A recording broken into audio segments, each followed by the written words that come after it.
Bienvenue sur Radio-Québec. Les Québécois parlent aux Québécois.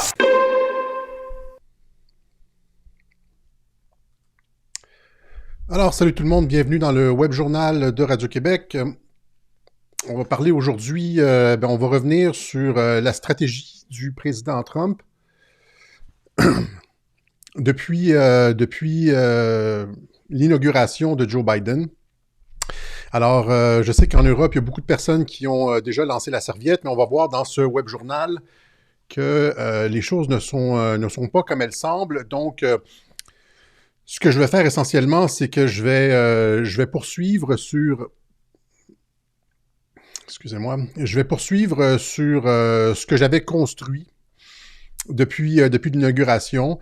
Je vais... donc, tout ce que j'ai expliqué depuis l'élection, qui nous a surpris, elle aussi, cette fausse défaite. Donc, tout ce que j'ai expliqué lors de cette élection-là, suite à l'élection, est toujours valable.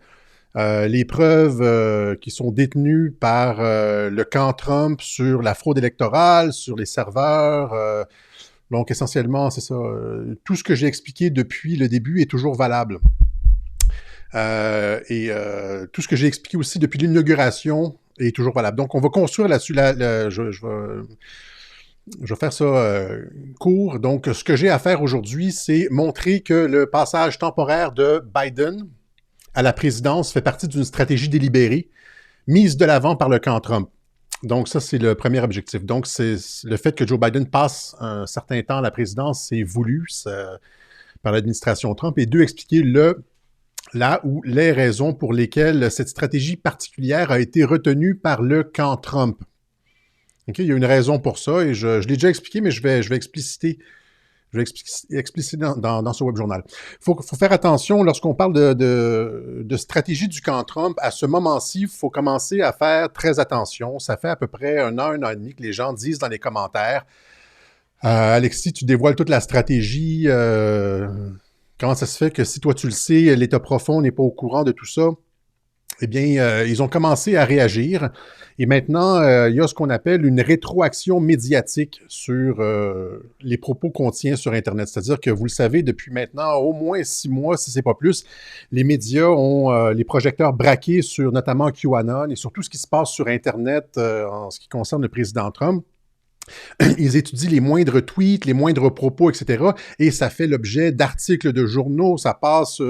au journal télévisé, même ici au Québec, je veux dire, ils ont parlé dans des émissions là, de mes tweets, etc. Donc, et c'est retourné contre nous. Donc, il y a une rétroaction médiatique sur ce qu'on fait dans nos web-journaux. Et donc, il va falloir faire attention à partir de maintenant à ce qu'on dit sur Internet et tout ça, parce que c'est remâché par les médias, transformé et retourné contre nous. Voilà. Alors,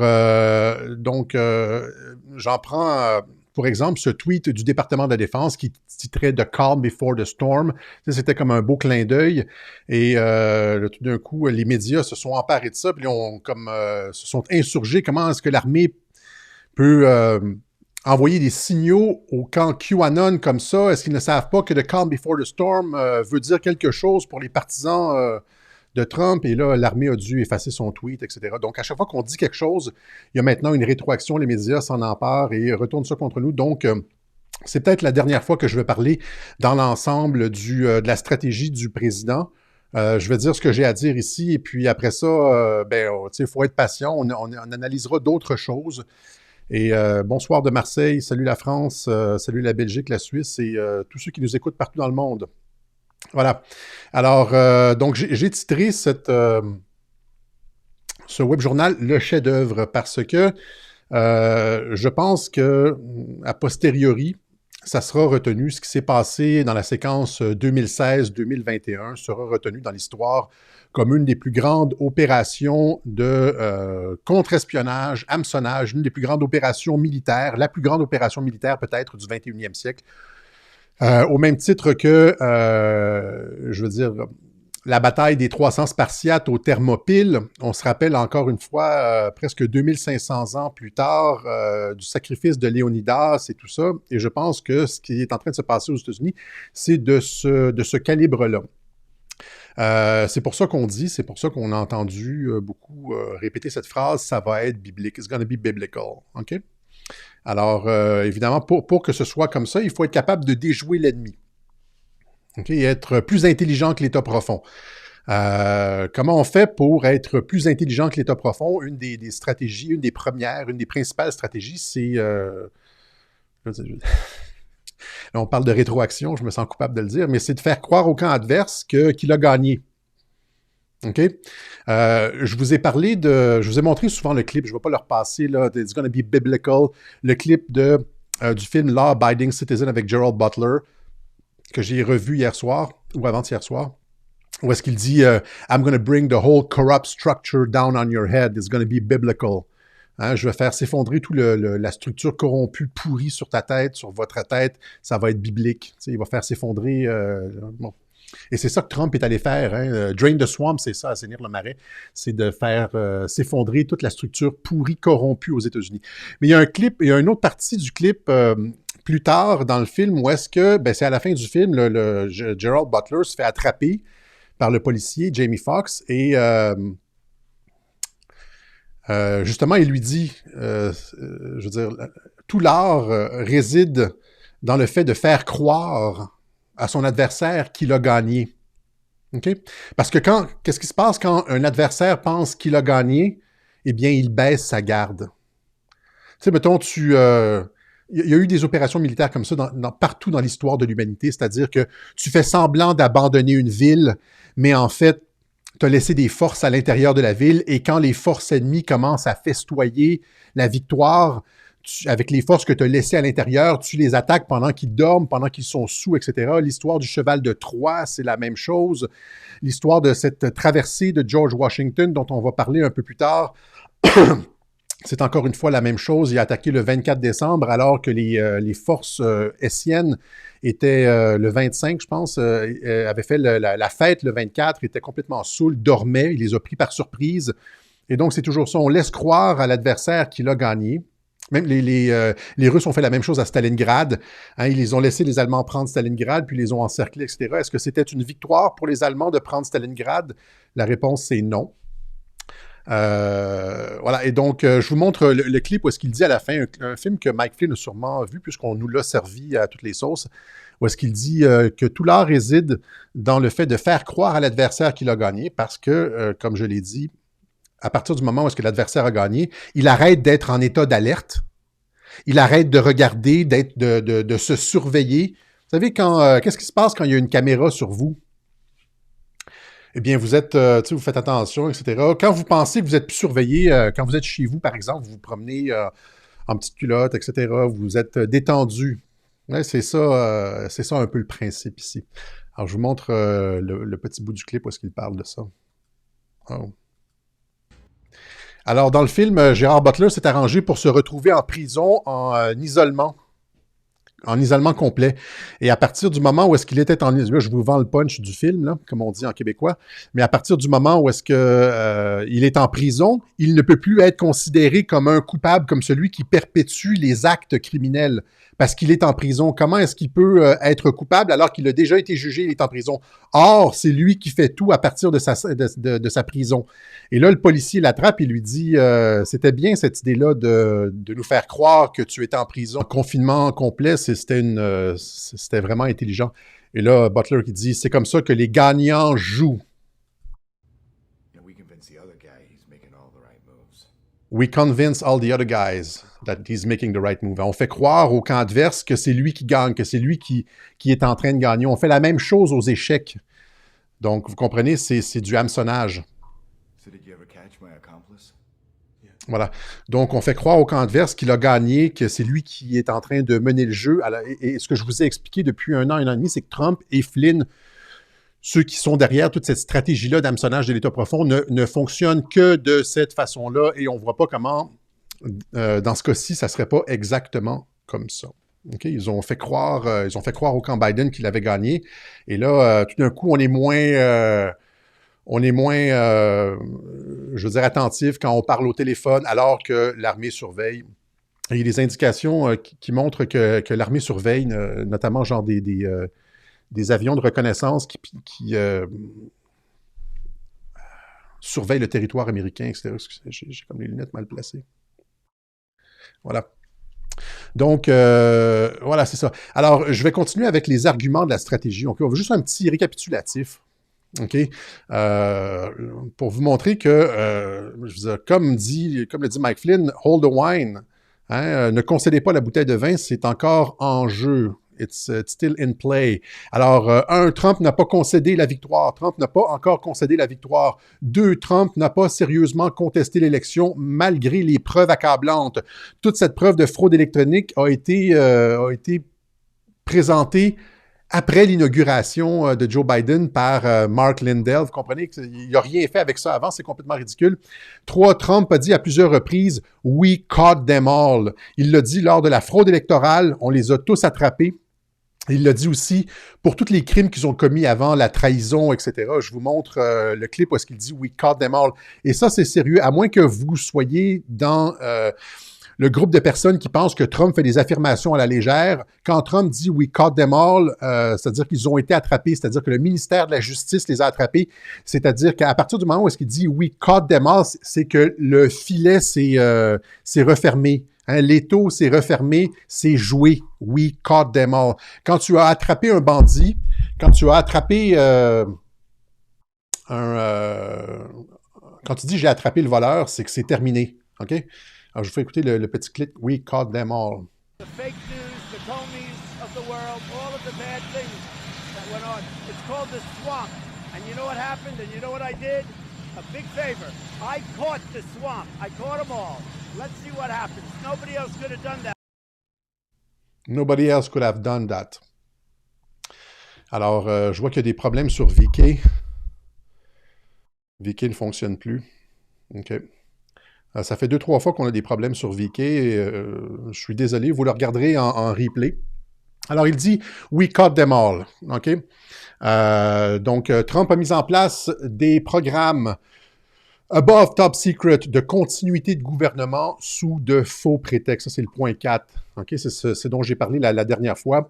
Quand je parle de programme de continuité de gouvernement, c'est pas que Trump est nécessairement encore en train de diriger les États-Unis en secret et tout ça, c'est pas ça, là. C'est-à-dire que, compte tenu de la fraude électorale, il n'y a pas de gouvernement constitutionnellement élu aux États-Unis. Ni le Congrès, ni le Sénat, ni la présidence ne sont constitutionnellement élus aux États-Unis. À partir du 20 janvier, les États-Unis se retrouvent sans gouvernement constitutionnellement élu. Pour ceux qui ont vu la preuve, si l'armée a vu la preuve de la fraude électorale, il n'y a effectivement pas de gouvernement constitutionnellement élu. Et là, qu'est-ce que tu fais dans ce temps-là? Il y a comme un flou. Il y a plus de structure administrative pour les États-Unis. C'est dans des instances comme celle-là que l'armée a reçu des ordres pour la continuité des opérations. C'est-à-dire que l'armée peut laisser Joe Biden jouer sa pièce de théâtre, jouer dans son carré de sable, mais à l'intérieur de certaines limites, et si Joe Biden dépasse ces limites-là, l'armée est appelée à intervenir, et l'armée peut aussi continuer des opérations. Étant donné qu'il n'y a pas de gouvernement constitutionnellement élu aux États-Unis à partir du 20 janvier, l'armée n'est pas obligée de répondre. Il n'y a pas de chaîne de commandement. Vous comprenez, avec l'administration Biden. C'est-à-dire que l'armée peut mentir à Biden, l'armée n'est pas obligée de lui donner les informations, n'est pas obligée de révéler les programmes. Vous comprenez, donc l'armée est en mode, Joe Biden a volé l'élection, en plus de ça, c'est un agent chinois, ils le savent, ils ont les preuves. Ils sont... Donc, ils opèrent sous un programme de continuité de gouvernement. Le temps, mais on va voir ça plus tard, là. Le temps que certaines opérations se produisent. Voilà. Alors, mon live a coupé. Tout le monde dit le live a coupé sur VK. Ça fait 2 fois que ça arrive. Hein, on a des problèmes avec VK. Donc, peut-être essayer de rafraîchir la page sur VK. Quand le live coupe, faites rafraîchir la page. Peut-être que ça fonctionne comme ça. Voilà. Donc, Trump a mis en place des programmes de continuité de gouvernement above top secret. C'est-à-dire que pratiquement personne n'a accès à ces programmes de continuité de gouvernement-là et sous de faux prétextes. Vous comprenez? En invoquant le COVID. Sachant qu'il allait avoir, 1 an plus tard, une période où il n'y aurait pas de gouvernement constitutionnellement élu aux États-Unis. et où l'armée devrait continuer à opérer, assurer la sécurité du pays sous une administration hostile, on pourrait dire. Okay? Il y a aussi le fait qu'à partir du moment où la fraude électorale est révélée, parce qu'elle va être révélée, c'est ce que dit d'ailleurs Sidney Powell, à partir du moment où la fraude électorale est révélée, on entre dans un... Je veux dire, c'est comme une boîte de Pandore. Là non plus, il n'y a pas de gouvernement constitutionnellement élu. Et l'armée a reçu ses ordres de l'administration Trump, de l'ancienne administration, en cas d'absence de structure de pouvoir. Okay? Si l'administration Biden est invalidée. Okay? Donc, le temps de tenir des élections, etc. Voilà. Donc, 5, Trump a signé un ordre exécutif en 2018 lui octroyant des pouvoirs extraordinaires en cas d'ingérence étrangère lors de l'élection. Tout ça a été planifié d'avance. Okay? Trump a nommé des spécialistes, le spécialiste en guerre asymétrique, Chris Miller, une semaine après l'élection. Donc, pour gérer exactement ce genre de situation, je veux dire, des révolutions colorées, un vide juridique, un conflit asymétrique sur le territoire américain, etc. Une continuité de gouvernement. Chris Miller, c'est le spécialiste là-dedans et Trump l'a nommé. Vous comprenez? Donc, c'est comme si ça fait partie d'un plan. Le général Flynn a demandé aux soldats digitaux de ne pas se décourager, mais de se réengager pour poursuivre des opérations comme George Washington à un moment crucial de la guerre d'indépendance. Flynn a dit « Hold the wine » après l'inauguration de Joe Biden. Flynn a dit « C'est pas terminé, je ne concéderai pas l'élection, lui non plus ». Flynn a dit que des événements historiques sont à venir d'ici peu. Okay, donc, tout ça continue. Après ça, William Barr, contre toute attente, William Barr n'a pas enquêté sur la fraude électorale. J'ai tout expliqué ça, c'est comme une espèce de récapitulatif. Donc, William Barr qui a pavé la voie à la présidence Joe Biden, c'était voulu. Cependant, William Barr a fait de Durham un special counsel et a reporté la conclusion de l'enquête après l'élection. John Durham, qui enquête sur Biden, sur Obama, toute la haute administration Obama, pour des crimes de haute trahison qui sont passibles de la mort.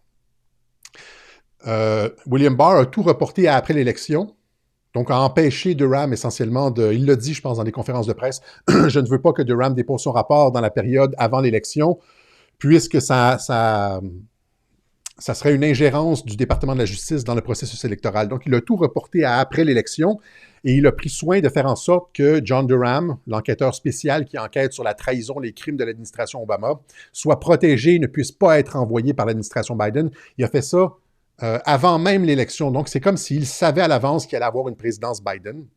J'ai tout expliqué ça dans les web journaux précédents. Je vous montre ce sur quoi Durham enquête. Encore une fois, dans le sens où Trump a dit « Nous les avons attrapés, le filet s'est resserré, ils ont toutes les preuves, c'est scellé, c'est attaché. Nothing can stop what is coming. » C'est ficelé, essentiellement, qu'il a dit. Il a dit aussi, il a parlé de trahison et de peine de mort pour ceux impliqués là-dedans. Et là, vous allez comprendre la gravité de la situation. Sir, the Constitution says treason is punishable by death. You've accused your adversaries of treason. Who specifically are you accusing of treason? Well, I think... Donc, le journaliste dit, vous avez accusé vos adversaires. Ça inclut Barack Obama, Joe Biden, l'administration Obama, là, James Clapper, Comey, etc. Vous les avez accusés de haute trahison. La Constitution stipule que les personnes coupables de trahison sont passibles de la peine de mort. À qui faites-vous référence? A number of people, and I think what you look is that they have unsuccessfully tried to take down the wrong person. Alors, ils ont pas été capables de... Ils s'en sont pris à moi, ils sont tombés sur un os. Hein, ils s'en sont pris à la mauvaise personne. Parce qu'il les a attrapés. We caught them all. Comprenez? Look at Comey, if you look at McCabe, if you look at probably people higher than that, if you look at Strzok... Comey, McCabe, people higher than that, ça c'est Biden et Obama. Alors, and we caught them all. OK, voilà. Donc, William Barr qui a fait en sorte que tout ça se prolonge jusqu'à l'après-inauguration de Biden. Il y a une raison à ça, on y arrive. 9, à de nombreuses reprises, l'armée n'a pas offert le protocole habituel réservé au président des États-Unis à Joe Biden. Pourquoi l'armée n'a pas offert le protocole normal habituel à Joe Biden? Eh bien, parce que Joe Biden, l'administration Biden n'est pas constitutionnellement élue, ne représente pas un gouvernement constitutionnellement élu au sens de la Constitution des États-Unis. L'armée a les preuves de la fraude et de la compromission de Joe Biden. Pensez juste au laptop du fils de Biden, où est-ce que la trahison de son père est admise là-dessus, plus toutes les enquêtes du département de la justice qui ont été ouvertes. On le sait, il y a maintenant 1 an et demi, sur Joe Biden et son fils.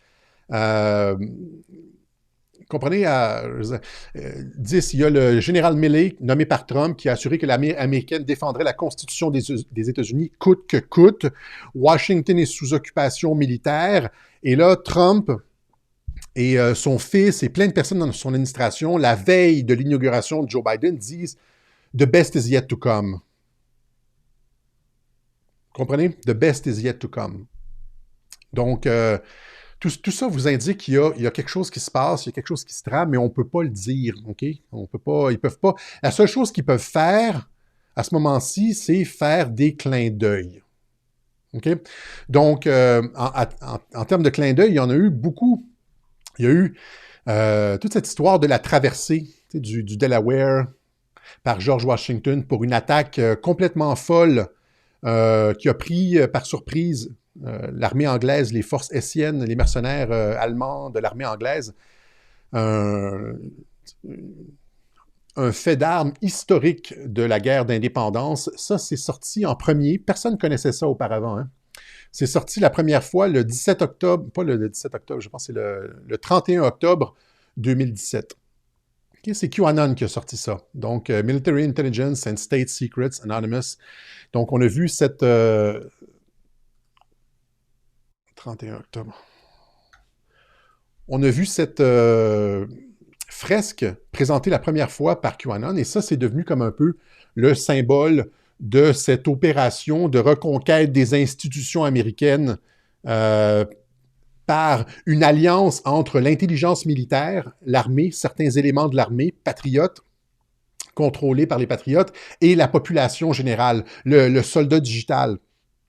Donc, c'est la première fois dans l'histoire qu'on a ce genre d'alliance militaire civile dans des opérations de reconquête, de conflits asymétriques à l'interne.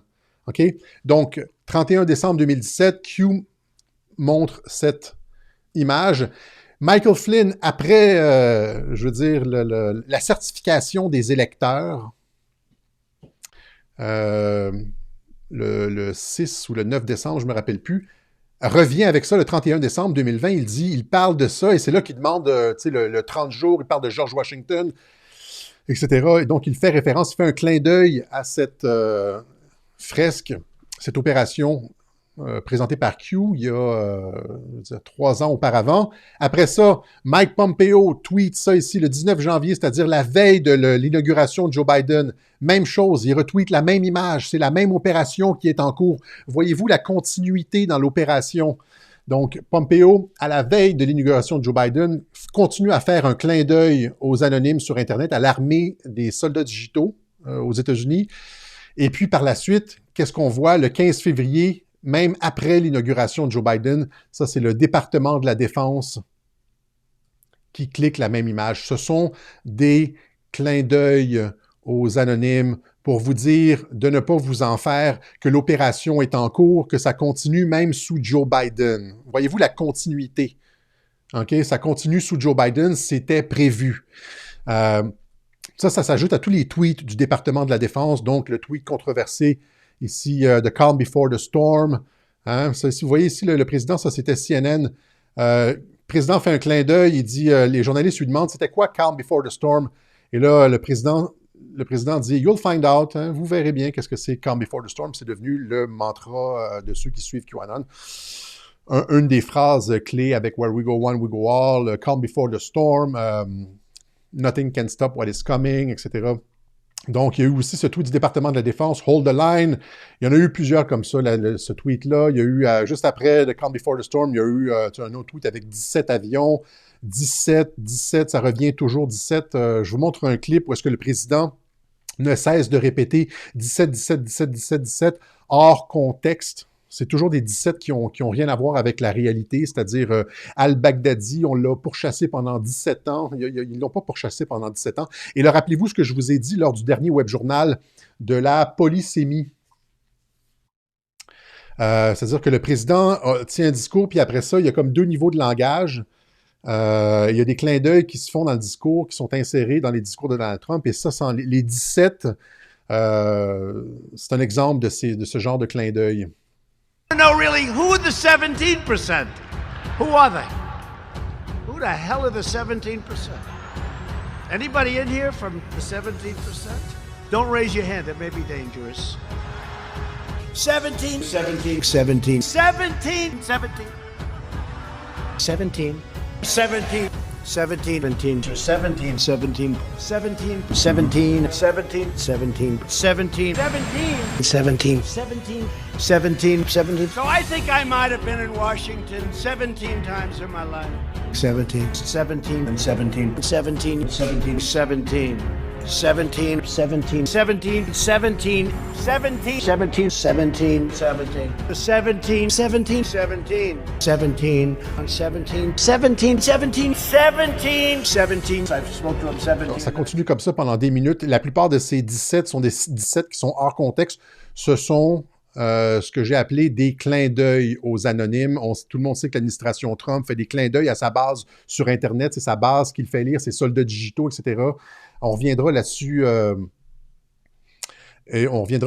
une autre fois pour étayer ça plus en détail. Mais il y a aussi, juste encore une fois, après l'inauguration de Joe Biden, la porte-parole de la Maison-Blanche, Kayleigh McEnany, qui retweet ça le 24 janvier, donc après l'inauguration de Joe Biden. Elle va dans le sens de la continuité, elle aussi. C'est un autre clin d'œil. Je vous montre. Qu'est-ce que vous voyez quand vous regardez le clip qu'elle a retweeté?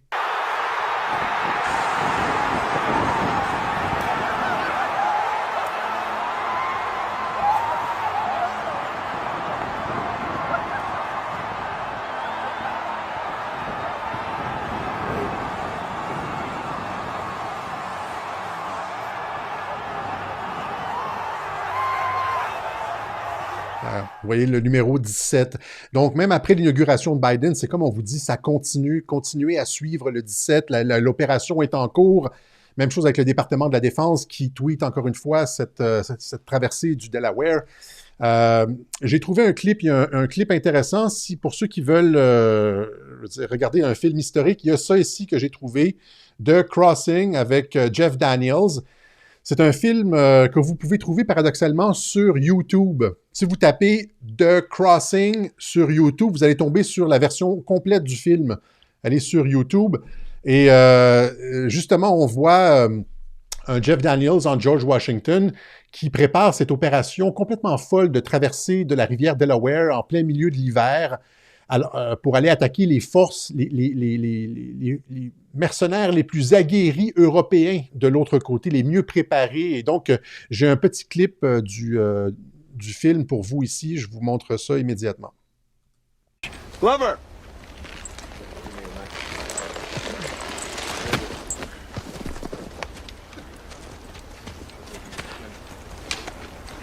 Glover, I'd like to cross the river.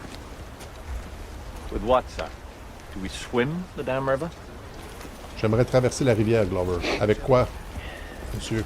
Glover, I'd like to cross the river. How, sir? You tell me. How do we put 2,000 men across the river? Where are the boats? Upriver a few miles is a foundry and smelter. They run the ore down to Philadelphia in boats, big boats, and take your men right up there and get those boats. And pay for them with what? Oh, Glover, open your eyes. We are pinned here. Either we cross the river or it's fire. So get those boats. Si on traverse pas la rivière, c'est fini, on se fait écraser. Et ça, c'est plus tard In dans 4 le days, film. it will be Christmas. There will be a great deal of feasting and a great deal of drinking by the Hessians that day and night. À Noël. Donc, ils veulent faire ça à Noël pendant que les forces hessiennes sont complètement saoules et festoient, etc. Donc, pour les prendre par surprise. I propose that on the eve of December 25th, we cross the river, march on Trenton, and attack the Hessians before dawn. And if God is with us, we'll take the whole lot of them. You would not wish to know, sir. Donc, qu'on les prenne par surprise le lendemain de la veille de Noël. Et là, tu as l'officier anglais ici, je ne me rappelle plus son nom, qui détruit complètement le plan de George Washington et lui dit, je veux dire, vous n'avez pas d'armée, vos soldats sont des pleutres, ils se sauvent au premier coup de feu. Vous êtes complètement fou avec cette opération. C'est un plan complètement fou. Vous avez perdu la tête. Vous n'avez plus la légitimité de diriger cette armée. Then you have objections. Many. Would you specify them? Gladly. Firstly, my dear sir, in order to attack, one needs an army. You do not have an army. Secondly, in order to attack, one needs soldiers. Your men are not soldiers. Thirdly, your troops always go in one direction. To attack requires the other direction. Shall I continue? By all means. In 11 days' time, the enlistments run out. Your men will not attack a fly before then, and why should they? They need only sit tight and go home. Next, there is no way to cross the river and keep such a plan from the Hessians. They have spies. Premièrement, vous n'êtes pas capable de traverser parce que vous n'avez pas une armée, vous avez juste essentiellement des milices qui se sauvent au premier coup de feu, vous n'avez pas de bateau, mais même si vous traversiez, les soldats hessiens de l'autre côté le sauraient immédiatement, braqueraient leurs canons sur vous et détruiraient vos gros bateaux Durham, c'est des Durham boats, avant même que vous ayez fini de traverser. C'est une catastrophe, votre plan. Everywhere. The crossing will take hours, and long before you reach the other shore, the Hessians will have their artillery on your boats. Those big Durham boats of yours make damn good targets. Even a Yankee gunner couldn't miss them. And finally, you will not defeat Hessians. They are European soldiers. The most disciplined, the most rigorously trained, the best soldiers on earth, and you bloody well know that. Why, their superiority... Their superiority will be their undoing. Oh, my dear sir, please. Alors, c'est exactement comme Gérard Butler, il dit, leur supériorité sera ce qui les fait tomber, hein, their undoing, ce qui les fait... leur supériorité causera leur perte. Hein, donc, ils se sentent tellement confiants que c'est ce qui va les faire, leur faire perdre la bataille, leur surconfiance. Their training has not prepared them for an attack of this nature. They will be roused from their beds, and we will not give them time to achieve the formations with which they are comfortable. Hein, leur entraînement ne les a pas préparés pour le type d'attaque qu'on va produire. Une attaque surprise de nuit, le soir de Noël, etc. Donc, c'est un conflit asymétrique. On propose ici une offensive complètement folle dans un conflit asymétrique et c'est la seule façon de s'en prendre à un ennemi aussi puissant que les forces hessiennes. I fear for your sanity, General. I fear that you are no longer fit for command. How dare you! No, sir! Hein? I fear for your sanity. Je pense que vous avez perdu la boule générale. Vous avez perdu... you're not fit for command. Vous avez perdu la légitimité de commander. Vous n'êtes plus apte au commandement. Parce que le plan de Washington est complètement fou. Je veux dire, c'est un plan bric-à-brac qui n'a pratiquement aucune chance de réussir. Et c'est exactement ça.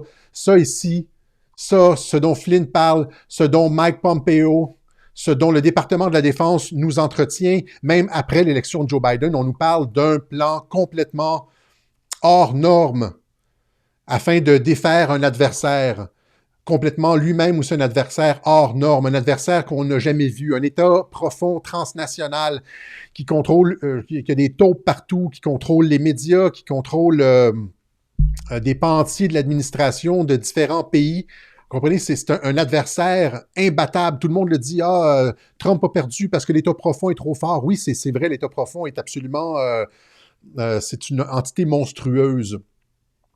Mais comment défaire un adversaire aussi formidable? Ben, justement, exactement de la façon dont ils l'ont dit, en lui faisant croire qu'il a gagné, comme le dit Gerald Butler, et aussi, je veux dire, en l'attaquant de façon, en pensant, en révolutionnant complètement tous les principes de la guerre du conflit, OK? Avec une nouvelle forme d'unité. Général Flynn a inventé une nouvelle unité. Le soldat digital, ça n'existait pas avant.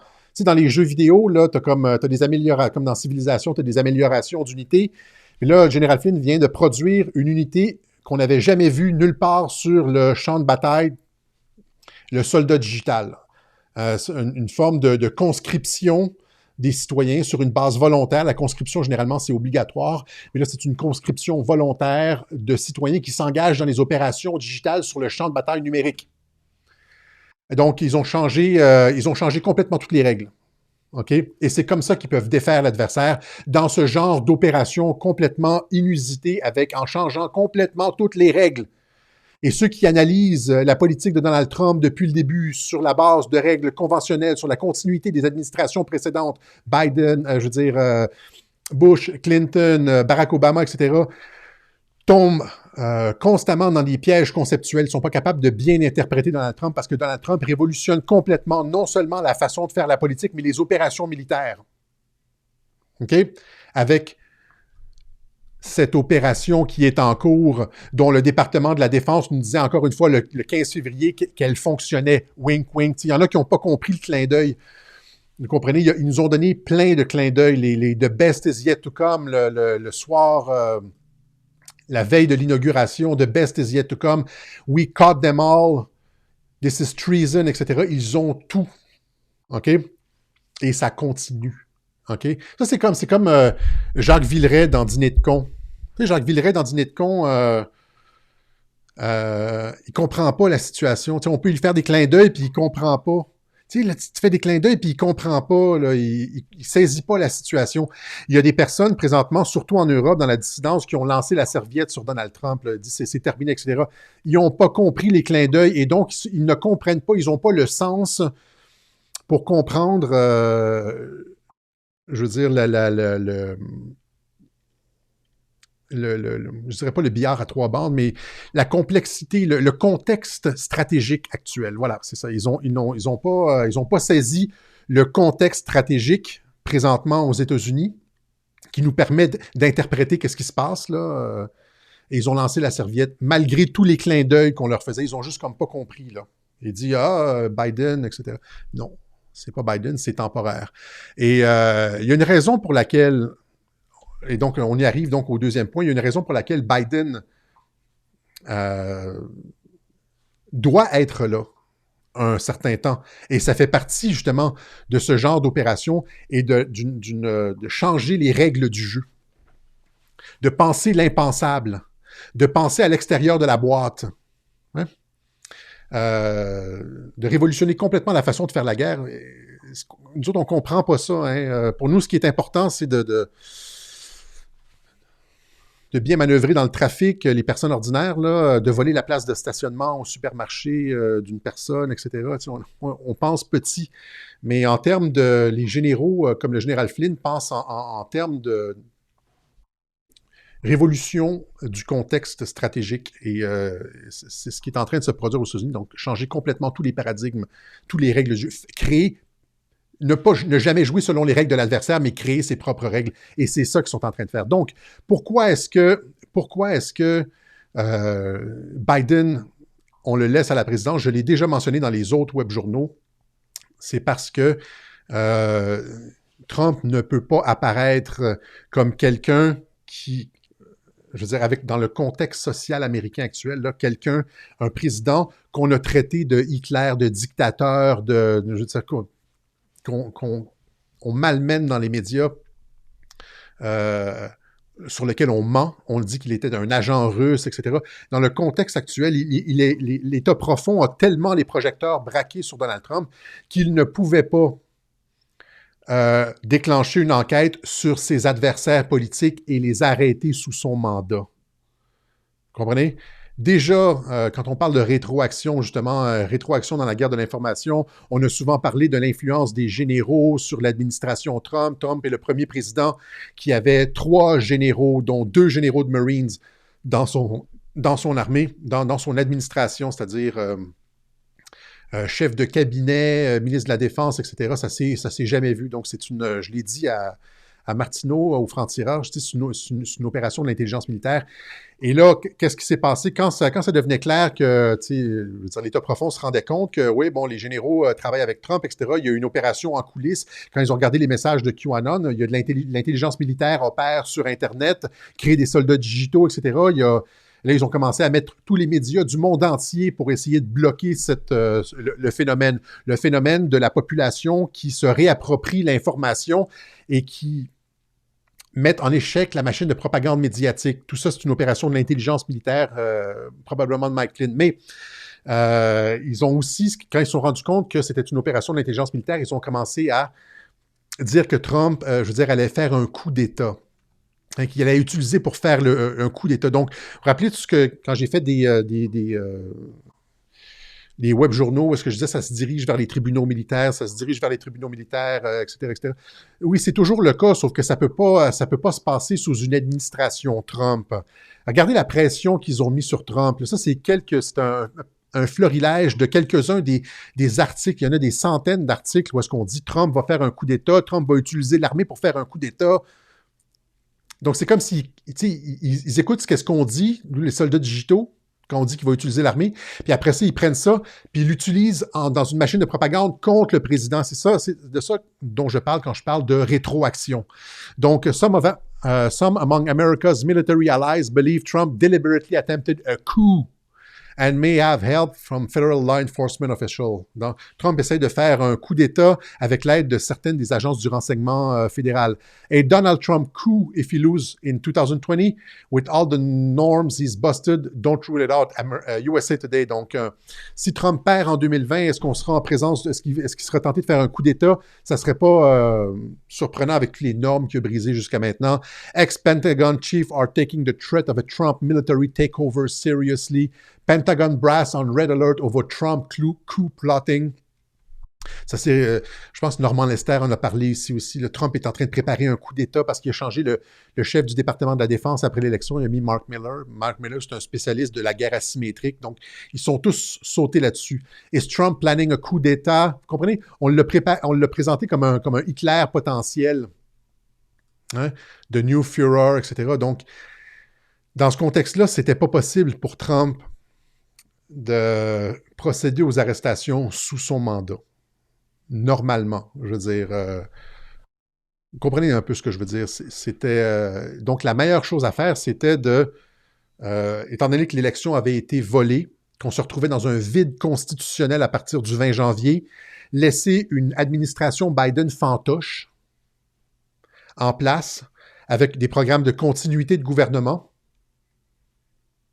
le temps que Durham dépose ses accusations. Je veux dire, arrête des gens, dépose des accusations, etc. Imaginez, rappelez-vous ce qui s'est passé l'été dernier, quand George Floyd est mort aux États-Unis. George Floyd, il y avait le policier qui lui avait mis le genou sur le cou, etc. Il était décédé. Et là, le rapport du coroner, du médecin légiste, avait dit que c'était la drogue. Il était très intoxiqué, donc c'est la drogue qui l'avait tué. C'était pas la pression exercée par le genou n'avait pas aidé, mais c'était pas ça la cause. Je pense que c'est ça qui était dans le rapport d'autopsie. Rappelez-vous qu'est-ce qui s'est passé. Qu'est-ce qui s'est passé quand George Floyd, un criminel, un nobody, un junkie, un drogué, comme quelqu'un qui se situe pas loin de la lie de la société, est décédé. Qu'est-ce qui s'est passé? Ça.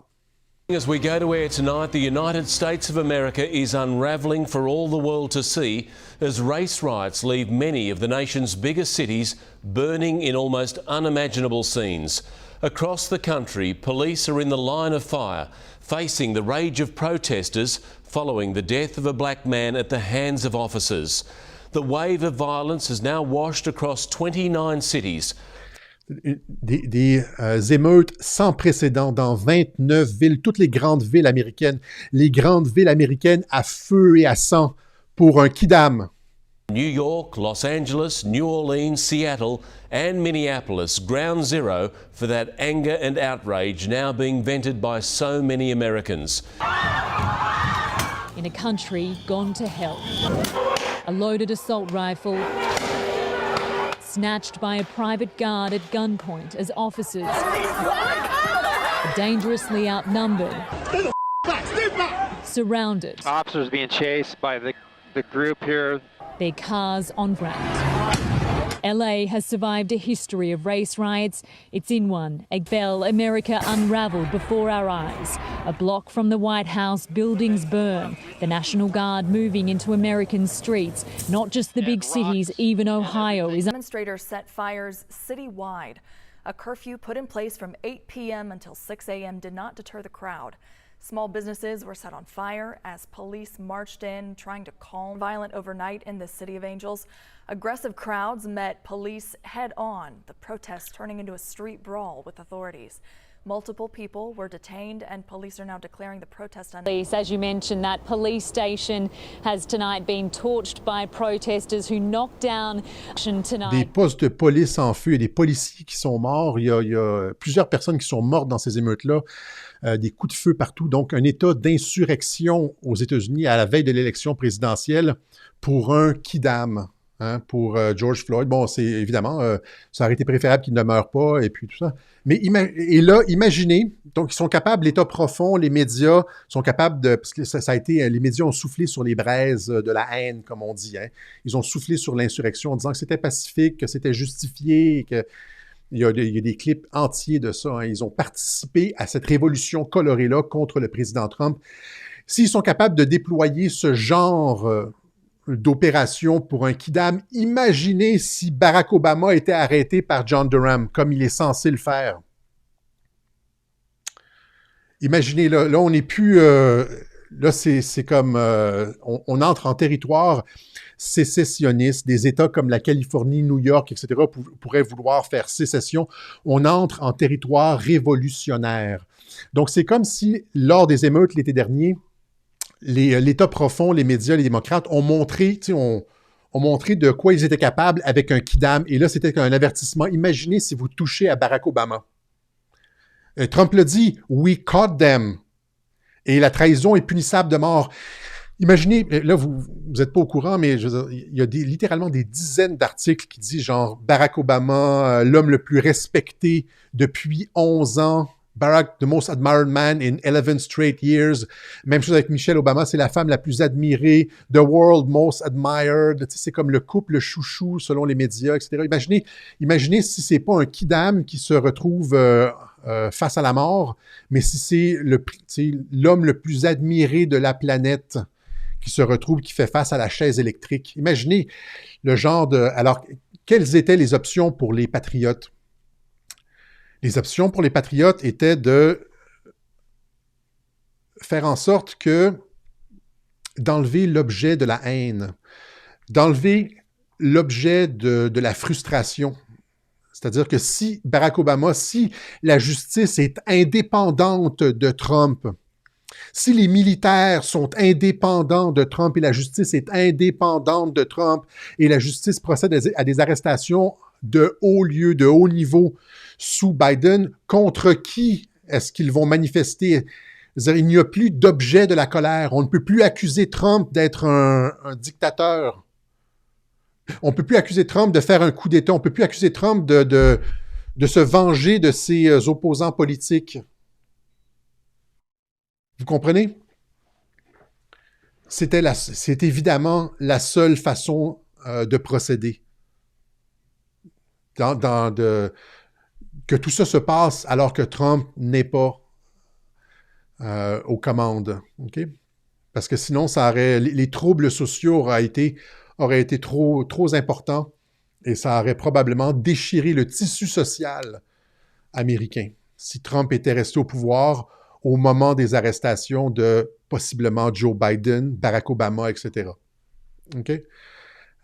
Donc, la seule façon était de se soustraire temporairement à la vindicte ou à la colère populaire lorsque ces événements très impopulaires allaient survenir, tout en mettant de l'avant un programme de continuité de gouvernement sous de faux prétextes, en prétextant la COVID, là, pour garantir la sécurité des États-Unis, qu'il y a une structure d'autorité, de de contrôle lors de l'effondrement du tissu social aux États-Unis lors de ces arrestations-là. Vous comprenez un peu où est-ce qu'on s'en va. Voilà.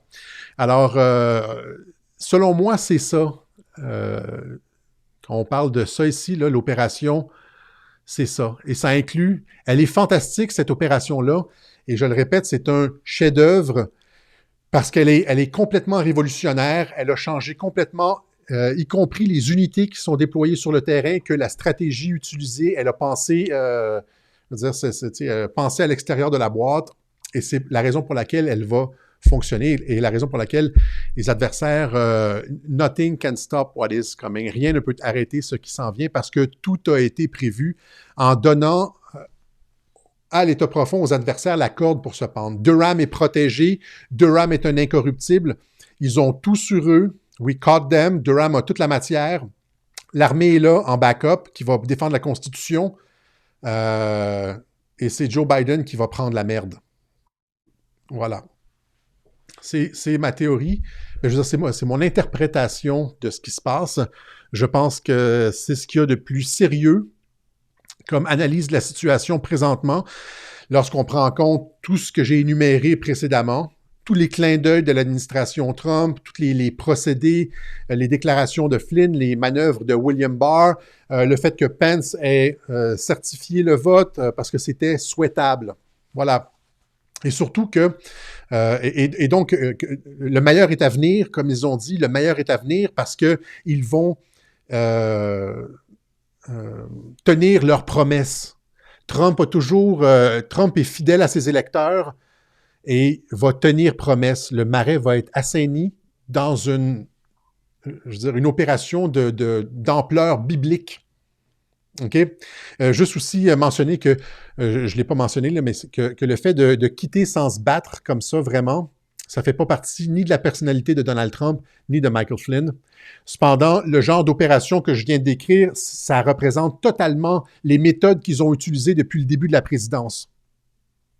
Alors, ce n'est pas dans leur personnalité de perdre et de lancer la serviette comme ils l'ont fait, alors que l'opération de hameçonnage, incluant une période Biden, va totalement dans le sens des méthodes qui ont été utilisées jusqu'à maintenant. Voilà. OK? Alors, maintenant, est-ce que j'ai autre chose à dire là-dessus? Non, pas vraiment. Je vais laisser ça comme ça parce que, comme je l'ai dit, il y a de la rétroaction maintenant, la rétroaction médiatique. Donc, ils prennent ce qu'on dit sur Internet, ce qu'on présente comme une interprétation du plan, puis après ça, ils utilisent ça contre le président. Et donc, pour la première fois, je vais m'astreindre à un devoir de réserve à partir de maintenant, en ce qui concerne le plan.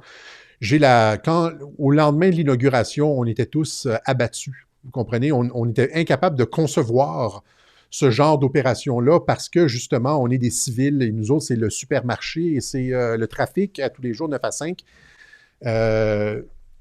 Et donc, on était abasourdis, on était assommés.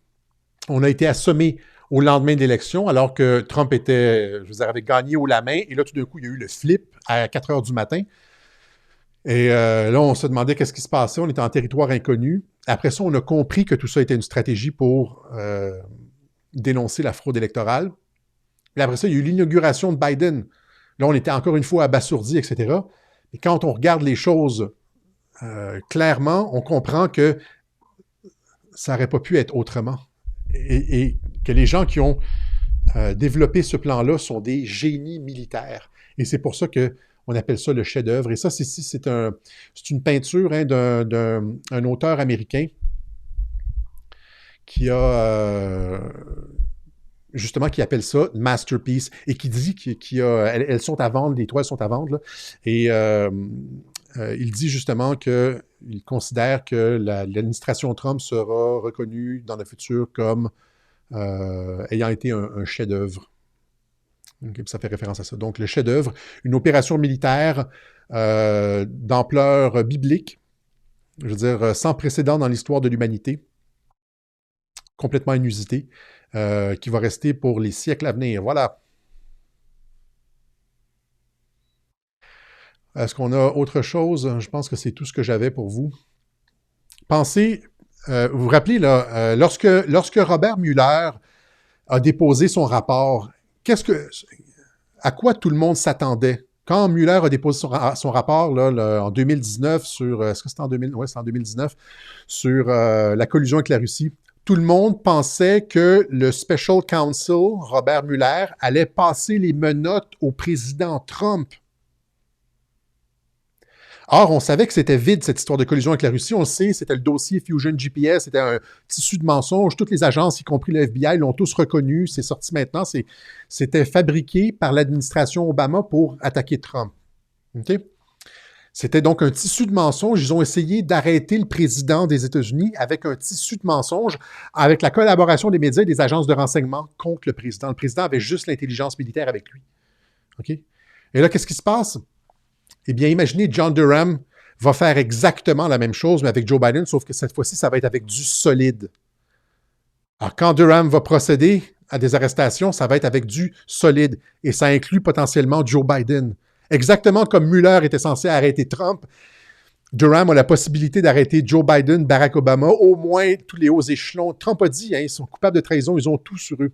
Coupables de trahison, McCabe, Brennan, Clapper, toute la gang. Susan Rice, tout ça. Voilà. Durham, on ne sait pas c'est pour quand.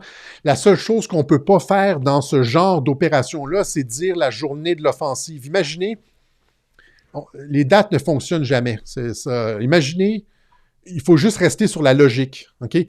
Imaginez,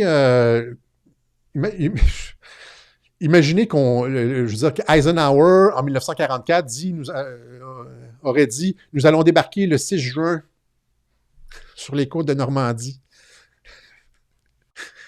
Ça serait la fin de l'opération, n'est-ce pas? Quand on donne la date, c'est la fin de l'opération. Et une partie de la stratégie consiste justement à créer du brouillard de la guerre. Alors, c'est normal qu'il y ait du brouillard, c'est normal qu'on se sente désorienté, etc., parce que si nous ne l'étions pas, l'État profond non plus ne le saurait pas. C'est normal. Mais encore une fois, rester sur les fondamentaux. We caught them all. Je veux dire, j'aurais pu... j'en ai parlé, ça fait 2 ans que j'en parle. Ils ont toutes les informations, ils ont les serveurs, ils ont même la preuve de la fraude, ils ont tout. Et ça, c'est dans les mains de l'armée, c'est dans les mains de Durham. Là, maintenant, c'est à eux d'agir. Voilà, ça complète mon interprétation. Souvent, je dis ça, comme autour du mois d'octobre, j'ai dit ça a complété mon interprétation, ce que j'avais à dire sur la COVID, ça a complété mon interprétation sur l'élection. Sur ça, ça complète mon interprétation de la séquence post-inaugurale. Comprenez qu'il y a un plan. Il ne peut pas y en être autrement. Il ne peut pas en être autrement.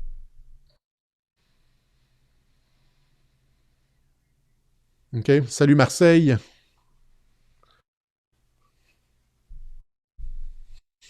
On a repris du poids avec le confinement. Hein? Voilà. Alors, on est désolé pour VK. On est désolé pour... je ne sais pas ce qui se passe. Ça fait 2 fois qu'il y a des bugs avec VK. On espère qu'il règle ça bientôt. De toute façon, sur Rumble, là, très bientôt, il va y avoir des lives sur Rumble. Alors, Rumble, c'est une plateforme professionnelle. VK, il n'y a pas de service. C'est un peu... Rumble, c'est probablement là que vont se diriger nos lives. Ça va être stable. Et donc, venez nous suivre sur Rumble. Maintenant, on va remercier les gens qui ont fait des contributions au Web Journal de Radio-Québec, puisque c'est ça, hein, ce sont vos contributions qui nous permettent de continuer à faire de l'analyse comme ça et aussi de rendre ça disponible à l'ensemble de la planète et du monde francophone. Imaginez seulement s'il n'y avait pas de médias alternatifs comme Radio-Québec et genre les décodeurs, Fils de Pangolin, etc. S'il n'y avait pas ce genre de structure-là, on aurait juste les médias. OK? Et on serait pris dans le noir, on serait cuit. Parce que dans une guerre de l'information, ce qui est important, c'est la connaissance, c'est la vérité. Hein? Comme Flynn disait dans une entrevue récente, il disait truth bombs, hein, des bombes de vérité. Comme la vérité est comme un système d'armes, il disait, weapons package, a weapon system. La vérité est un weapon system qui affaiblit le camp adverse. Dans une guerre de l'information, la vérité est un système d'armes qui affecte l'adversaire. Voilà. La vérité est dans une guerre de l'information, la vérité porte plus que les balles.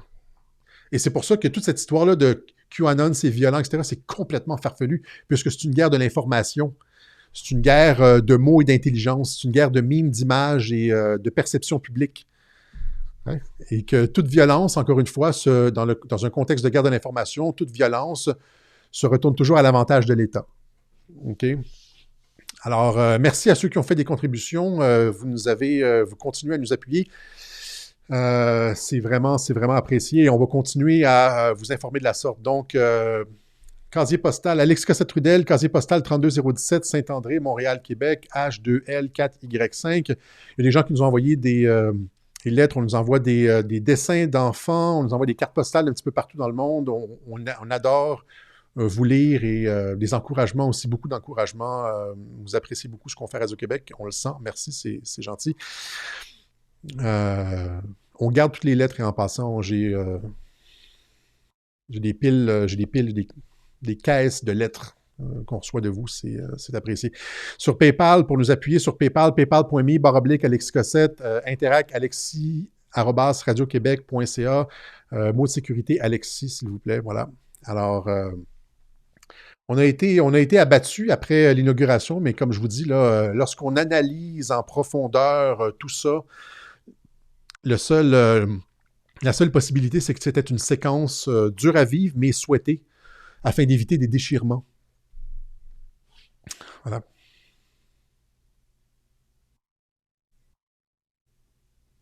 Tout le monde trouve ça long, mais ça ne pouvait pas être autrement.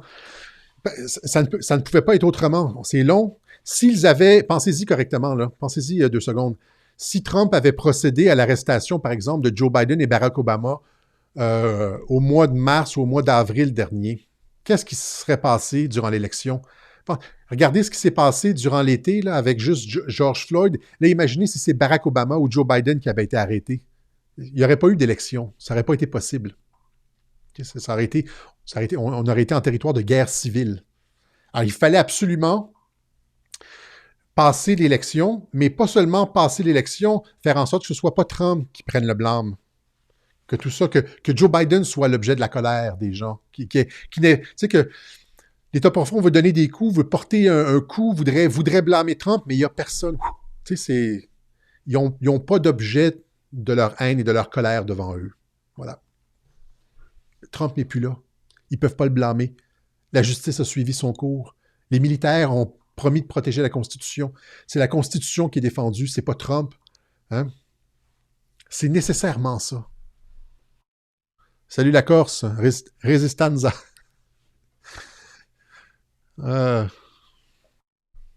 Les films de guerre sont toujours longs. Oui. Un chef-d'œuvre, je vous dis. Voilà. Alors, autre chose, je pense qu'on va se quitter là-dessus. On a déjà dépassé l'heure. Ça a été long au début. J'ai dû replacer mes lunettes. Je pense que En tout cas, voilà. OK. Alors, merci encore une fois à ceux qui ont fait des contributions à Radio-Québec qui nous permettent de continuer à respirer, à opérer et à vous expliquer qu'est-ce qui se passe au sud de la frontière, sur le COVID aussi. Imaginez si on n'avait pas été là lors du COVID, ça aurait été la propagande à fond la planche, comme on dit. Alors, on se donne rendez-vous dimanche prochain, 17h17, pour une autre édition du Web Journal de Radio-Québec. Puis s'il y a un Web Journal surprise à quelque part dans la semaine, mais sinon, dimanche prochain, 17h17, 23h17 en France. Salut la gang!